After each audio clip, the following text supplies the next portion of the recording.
এই বলে জয়তিলক বাবু মাছের জাল নিয়ে বেরোলেন।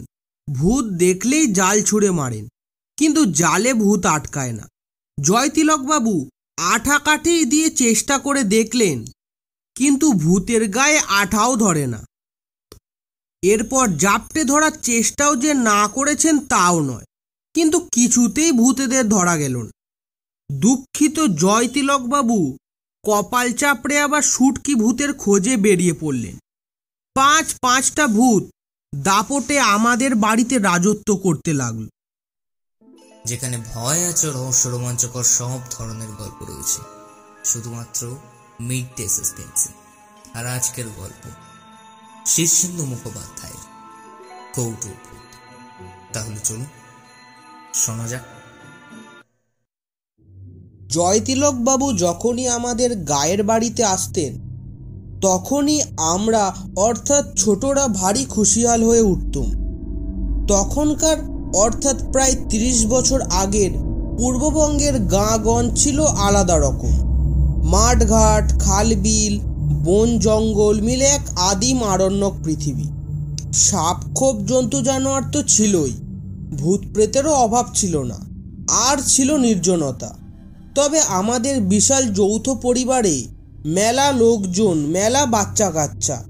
মেয়ের সংখ্যাই অবশ্য বেশি, কারণ বাড়ির পুরুষেরা বেশিরভাগই শহরে চাকরি করত। আসতো কালে ভদ্রে, বাড়ি সামাল দিত দাদু টাদু গোছের বয়স্করা। বাবা কাকা দাদাদের সঙ্গে বলতে কি আমাদের ভালো পরিচয় ছিল না, তারা প্রবাসে থাকার দরুন। বাচ্চারা মিলে আমরা বেশ হই হুল্লোর বাড়িতে সময় কাটিয়ে দিতাম। তখন পড়াশোনার চাপ ছিল না, ভয়াবহ কোনো শাসনও ছিল না, যথেষ্ট স্বাধীনতা ছিল। কিন্তু অভাব ছিল একটা জিনিসে, আমাদের কেউ যথেষ্ট পাত্তা বা মূল্য দিত না। জয়তিলক বাবু দিতেন, আত্মীয় নন, মাঝে মধ্যে এসে হাজির হতেন। কয়েকদিন থেকে আবার কোথায় যেন উধাও হতেন, কিন্তু যে কয়েকটা দিন থাকতেন বাচ্চাদের গল্পে আর নানা রকম মজার খেলায় মাতিয়ে রাখতেন। মাথায় টাক, গায়ের রং কালো, বেটে, আঁটো গড়ন আর পাকা গোপ ছিল তার। ধুতি আর ফতুয়া ছিল 12 মেশে পোশাক। শীতে একটা মোটা চাদর, সর্বদাই একটা বড় বোঁচকা থাকতো সঙ্গে। শুনতাম তার ফলাও কারবার। তিনি নাকি সব কিছু কেনেন এবং বেচেন। যা পান তাই কেনেন, যাকে পান তাকেই বেচেন, কোনো বাছাবাছি নেই। সেবার মাঘ মাসের এক সকালে আমাদের বাড়ি এসে হাজির হলেন। এসেই দাদুকে বললেন, গাঙ্গুলি মশাই, এবার কিছু ভূত কিনে ফেললাম। দাদু কানে কম শুনতেন, মাথা নেড়ে বললেন, ও ভালো, এবার বেচে দাও। জয়তিলক বাবু কাচুমাচু মুখ করে বললেন, সেটাই তো সমস্যা, ভূত কেনে কি? খদ্দের দিন না। খদ্দর? না বাপু, আমি ওসব পারি না, স্বদেশীদের কাছে যাও। আহা, খদ্দর নয়, খদ্দের মানে হচ্ছে গ্রাহক। গায়ক? না বাপু, গান বাজনা আমার আসে না। জয়তিলক অগত্যা ক্ষান্ত দিয়ে আমাদের সঙ্গে এসে জুটলেন। তিনি ভূত কিনেছেন শুনে আমাদের চোখ গোল্লা গোল্লা। ঘিরে ধরে ভূত দেখাও, ভূত দেখাও বলে মহা শোরগোল তুলে ফেললুম। প্রথমে কিছুতেই দেখাতে চান না, শেষে আমরা ঝুলোঝুলি করে তার গোফ আর জামা ছিঁড়ে ফেলার উপক্রম করায় বললেন, আচ্ছা আচ্ছা দেখাচ্ছি, কিন্তু সব ঘুমন্ত ভূত, লুকিয়ে রাখা। সে আবার কি? আহা, যেমন মাছ শুকিয়ে শুটকি হয়ে যায়, বা আম শুকিয়ে আমসি, তেমনই আর কি, বহু পুরনো জিনিস। জয়তিলক তার বোঁচকা খুলে একটা জং ধরা টিনের কৌটো বের করলেন। তারপর খুব সাবধানে ভেতরে উকি মেরে দেখে নিয়ে ফিসফিস করে বললেন, বেশি গোলমাল করো না, এক এক করে উকি মেরে দেখে নাও, কিন্তু ভূতেরা জেগে গেলে কিন্তু মুশকিল হয়ে পড়বে। কি দেখলুম তা বলা একটা সমস্যা। মনে হলো শুকনো পলতা পাতার মতো 4-5টা কেলেকুষ্টির জিনিস কৌটোর নিচে পড়ে আছে। কৌটোর ভিতরটা অন্ধকার বলে ভালো বোঝা গেল না। জয়তিলক টপ করে কৌটোর মুখ এঁটে দিয়ে বললেন, আর না, এসব বিপজ্জনক জিনিস কিন্তু। বলা বাহুল্য, ভূত দেখে আমরা আদপেই খুশি হইনি। আমরা সিদ্ধান্ত নিলাম যে ওগুলো মোটেই ভূত নয়।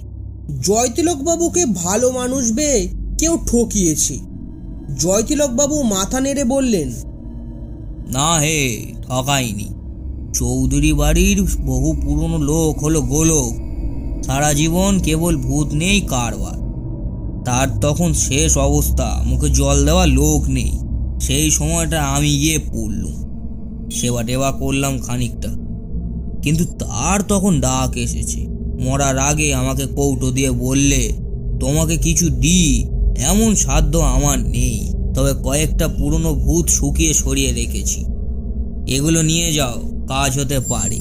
ভূতগুলোর দাম হিসাব করলে অনেক, তা তোমার কাছ থেকে আমি দাম নেবই বা কি করে, আর আমি নিয়ে হবেই বা কি? তুমি বরং আমার 5 টাকার রসগোল্লা খাওয়াও, শেষ খাওয়া আমার। এই বলে জয়তিলকবাবু একটা দীর্ঘশ্বাস ছাড়লেন। আমরা তবু বিশ্বাস করছিলাম না দেখে জয়তিলকবাবু বললেন, মরার সময় মানুষ বড় একটা মিছে কথা বলে না। তবু আমাদের বিশ্বাস হলো না, কিন্তু সে কথা আর বললুম না তাকে। দুপুরবেলা যখন জয়তিলকবাবু খেয়ে দিয়ে খুঁড়ি ভাসিয়ে ঘুমোচ্ছেন, ঠিক সেই সময় আমি আর বিশু তার ভূতের কৌটো চুরি করল। এক দৌড়ে আমবাগানে পৌঁছে কৌটো খুলে ফেললুম। উপর করতেই 5টা শুকনো পাতার মতো জিনিস পড়ল মাটিতে। হাতে নিয়ে দেখলুম খুব হালকা, এত হালকা যে জিনিসগুলো আছে কি নেই তা বোঝা যায় না। ঘুরিয়ে ফিরিয়ে দেখে মনে হলো এগুলো পাতা টাতা নয়, অনেকটা ঝুল জাতীয় জিনিস, তবে পাক খাওয়ানো, বেশ ঠান্ডাও। বিশু বলল, ভূত কিনা তা প্রমাণ হবে যদি এগুলো জেগে ওঠে। তা জাগাবি কি করে? আগুনে দিলেই জাগবে, ছ্যাঁকার মতো জিনিস। আমরা শুকনো পাতা আর ডাল জোগাড় করে কিছুক্ষণের মধ্যেই আগুন জ্বেলে ফেললুম।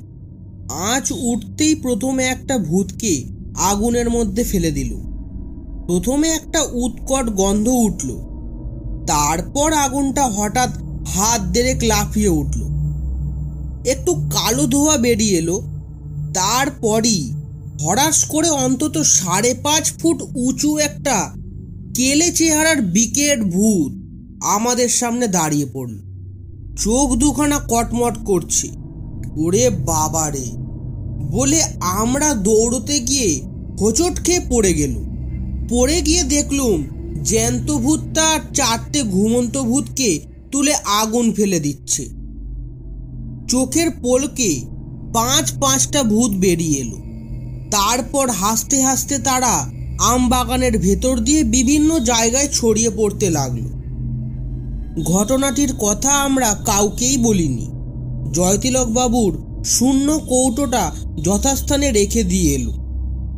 সেই রাত্রি থেকে আমাদের বাড়িতে প্রবল ভূতের উপদ্রব শুরু হয়ে গেল। রান্নাঘরে ভূত, গোয়ালে ভূত, শেয়ার ঘরে ভূত, পুকুরে ভূত, কুয়ো পাড়ে ভূত। এই তারা হিহি করে হাসে, এই তারা মাছ চুরি করে খায়, এই ঝি চাকরদের ভয় দেখায়, সে ভীষণ উপদ্রব। ভূতের দাপটে সকলেই তটস্থ। জয়তিলকবাবু এইসব কাণ্ড দেখে নিজের কৌটো খুলে মাথায় হাত দিয়ে বসলেন। বললেন, এ হে, ভূতগুলো পালিয়েছে তাহলে। ইস, কি দারুণ জাতের ভূত ছিল, বেচলে মেলা টাকা পাওয়া যেত। না না, ভূতগুলোকে ধরতেই হয় দেখছি। এই বলে জয়তিলকবাবু মাছের জাল নিয়ে বেরোলেন। ভূত দেখলেই জাল ছুঁড়ে মারেন, কিন্তু জালে ভূত আটকায় না। জয়তিলকবাবু আঠা কাঠি দিয়ে চেষ্টা করে দেখলেন, কিন্তু ভূতের গায়ে আঠাও ধরে না। এরপর জাপটে ধরার চেষ্টাও যে না করেছেন তাও নয়, কিন্তু কিছুতেই ভূতেদের ধরা গেল না। দুঃখিত জয়তিলকবাবু কপাল চাপড়ে আবার শুটকি ভূতের খোঁজে বেরিয়ে পড়লেন। 5-5টা ভূত দাপটে আমাদের বাড়িতে রাজত্ব করতে লাগলো। আজকের মতো গল্প এইখানেই শেষ। তবে পরের সপ্তাহে আবার আসবো একটা নতুন গল্প নিয়ে। ততক্ষণ স্টে টিউন উইথ আস। গল্পের নিয়মিত আপডেটস পেতে হলে চ্যানেলটিকে সাবস্ক্রাইব করে নোটিফিকেশন বেলটা অলে সেট করে রাখতে হবে। নিজে তো শুনছেনই, সকলকে শোনান।